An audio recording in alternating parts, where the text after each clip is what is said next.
Ultima 6 The False Prophet has probably the most thought-provoking, introspective, character-driven plot in the entire series, and to say that following Ultima 5, one of the best RPGs ever made, is quite an accomplishment. And yet, I hate this game. I hate it. I keep trying to play it for like 2 hours, and then eventually I just get frustrated. Ah! Hey, children! Guess what time it is? Ah! It's time for some serious chuckles! Ah! Don't touch me, pervy clown! Clown? I'm not a clown! I'm Chuckles the fucking Jester, dipshit! What's the difference? Clowns get paid! Actually, that's not true. Lord British was paying me as a professional fool, but I quit when I discovered he was paying me in counterfeit money. I guess you could say I was making a false profit. Fuck you, Chuckles! Get the fuck out of my house, clown! Oh, am I hoarding in on your shitty review, Spoonie? Yes! I'm trying to inform the good people here about the awesome Ultima series. Boring! These reviews are too informative, too! Not Final Fantasy. Why so serious, Spoonie? These reviews aren't nearly as funny as your old stuff, and that's why I'm here! I'm here to fill your review with all sorts of chuckles! No. Oh, just one joke. You'll like it, I promise. Knock, knock. Who's there? Little Richard.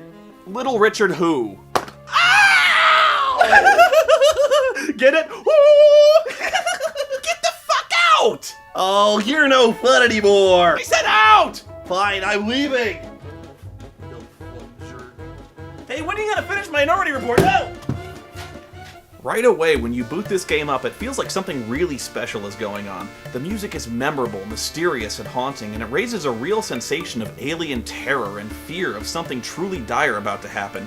You're once again summoned by the moon gates, but right away you notice something's wrong, because these moon gates are red, but you go in anyway and find yourself standing in some unholy shrine surrounded by a horde of demons who just summoned you here for a blood ritual. They strap you to a stone slab and start chanting from a book as the biggest, scariest one raises a knife to cut your damn heart out. But just in time, your old companions interrupt the ritual and shoot the High Priest in the back of the head with a crossbow, and you make your escape back to Britannia. Once you get there, Lord British tells you that demons are pouring out of the underworld and have captured all the shrines of virtue, and are tearing the land apart searching for something or someone. He tasks you with killing the Hellspawn and freeing the shrines, but you can tell there's something more at stake since the ritual book the demon was holding has you on the cover, and you're fairly sure it's not fanfiction. See, they're not evil, they're just desperate. Their homeland's dying, falling apart ever since some self-righteous surface dweller with a huge cross on his chest kicked the door into their most holy temple, killed everything in sight, and stole their most righteous holy book, the Codex of Infinite Wisdom. Oh, right. Yeah, sorry.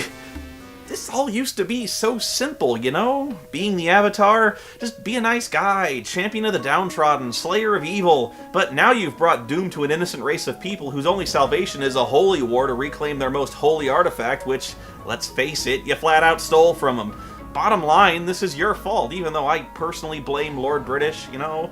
I mean, hey, he told me to do this shit, it wasn't my idea. And Lord British sure as hell ain't giving the Codex back now, being the racist prick he is. There may not be a way to save this situation, and the only way to appease the gargoyles is to give yourself up for the crimes you've committed, to die for the sins of your race. This is such a complex narrative with so many parallels to history and current events, it's almost beautiful. Too bad the game itself is so poorly designed. There's just too much fucking around with the inventory, too much clicking around, having to manage 5 inventories, one for every character, digging through all the bags and the bags within bags, looking through stacks of food and potions and identical keys, hundreds of fucking identical keys, and pieces of armor and weapons. There's so much stuff that's so small it's hard to tell what the hell it's supposed to be. What is that? That blue thing? It's a flask of oil? Wait, why do I have a rubber ducky? I'm serious, when the fuck did I get a rubber ducky? Wait, and the other blue bottle is ale? What, does ale in Britannia come in blue aluminum bottles now? What's this? What the fuck is it? A mug? Why does he have a mug? Why would I ever need that? And what's that? Go ahead, take a guess as to what this fucking thing is. I thought it was beef jerky, but no, it's a torch. Obviously, right? See, I see this, I think torch. And what's this? Pencils? No, it's crossbow bolts. When you kill monsters and search through their stuff, it all ends up in a huge stack, so that if you want something on the bottom of the stack, you have to take all the crap on top first. So if I want the 6 torches here, I first have to get the ale, 6 loaves of bread, 8 portions of meat, a red potion, a bag, 5 lockpicks, a wooden shield, leather boots, and a chain coif. What if I don't want to carry all that extra shit around? I have to pick it all up and throw it back down on the ground again. Simple coding issues like opening a chest and finding a spear, spear.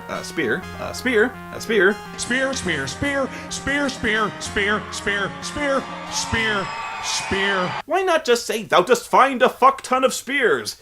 I mean, it counts the gold coins, it doesn't list every gold coin individually. What if I wanted a throwing axe here? I need to pick up a spear. God damn it, who carries this many spears anyway? And I hate the music. Yeah, I know I said I liked it before, but here it's just hours and hours of the same repetitive MIDI tunes.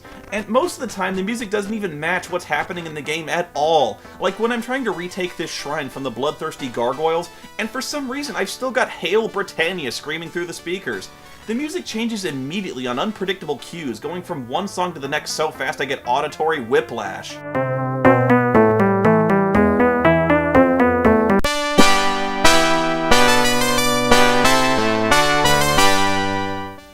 Just feels so distant. It's hard to tell what's going on, who's attacking who, and how well you're doing.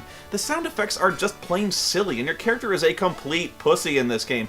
You're supposed to be the Avatar, and here I am getting my ass handed to me by ROUSs. I mean, it says giant rats, but I can barely see them on this tiny-ass screen. These tiny brown sprites on brown mud. In fact, I immediately got poisoned by these little bastards, and I had to run all the way back to Lord British to get healed. But guess what? The dude's asleep, and there's no way to fucking wake him up!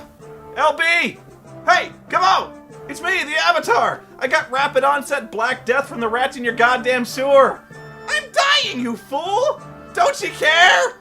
Don't you even care? What is with this guy? Douchebag could sleep through a nuclear bomb! Well, he won't wake up till morning, so I had no choice. I just had to wander off and eventually die horribly of disease sitting on Lord British's freaking throne. Maybe when he wakes up, he'll notice I filled his fucking chair with my own evacuated bowels when I finally died a horrible, clenching, oozing death of the fucking Motaba virus, shithead. I seriously got fed up with the size of the screen here too. I can't see anything half the time in this game. The overhead view takes up less than half the screen, which is the way it's always been, I know, but now you have to contend with the fog of darkness, which is what really annoyed me about this game more than anything. Now I can barely see 10 feet in any direction without a torch or a light spell. And no, I'm not complaining that it's dark at night. I'm not an idiot, but I can't even see in what should be well-lit areas of Lord British's castle. Throw me a bone! I don't know, the ending just seems way too convenient for me. You discover that the Codex really comes from outer space, or some weird astral plane called the Vortex. It's just floating around out there, and I have no idea why it's there, or who made it, or how anyone knew to look for a magic book floating in the Vortex. It just sounds dumb and made up. Did God write it? Lord Xenu? You can't just make this shit up, you know.